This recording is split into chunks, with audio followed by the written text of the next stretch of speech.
In this market, you can get into a home for as little as $1,000 down.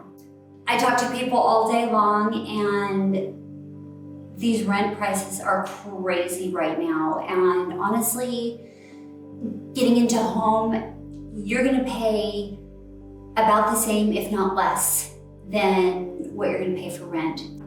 We have a first-time home buyer program that only, like I mentioned, requires $1,000 down. It's a conventional program, it's not FHA.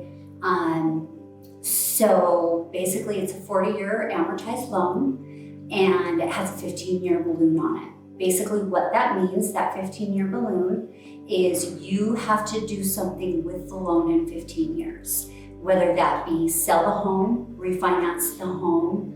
On an average, that first-time home buyer does not stay in the home for more than 7 to 10 years.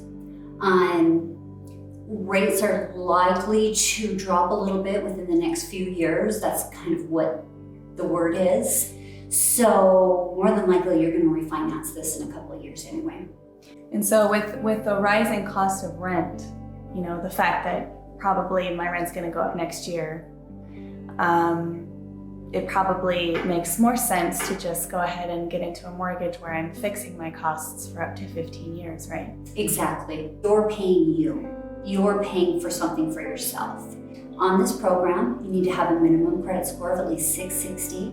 The rate's a little bit better at 680. Compared to a conventional loan, rates are about the same. But on a conventional loan, you would need to put down at least 5%, and you're going to pay mortgage insurance. Mortgage insurance is going to be another $100 to $150 depending on your loan amount. So when you look at getting into an apartment, you have your down payment, you have your first and last month's rent, if you have pets, you have all of these crazy things. So what do my friends need to know about what they need to get together to bring for you to look at in order to see if they qualify? So basically we're gonna look at, we're gonna need 2 most recent pay stubs or 1 month worth, last 2 years W-2s and taxes, and then 2 months bank statements.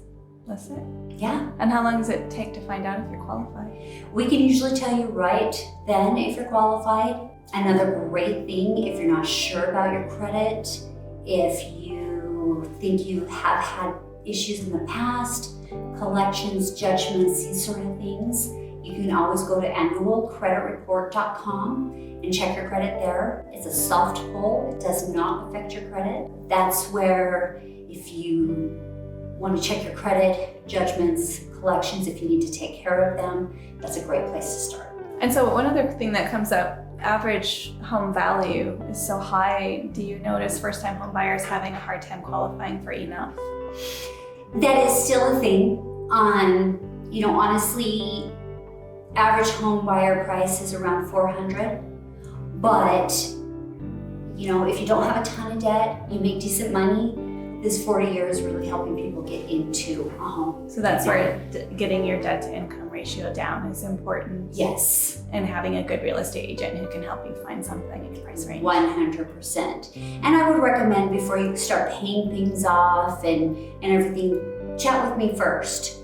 And then we can say, okay, this is where we need to be, this is what we have, what do we need to do to get you there? And we don't have to pull your credit immediately. We can just sit down and say, okay, this is where you want to be, this is your debts. How are we going to get you from point A to point B?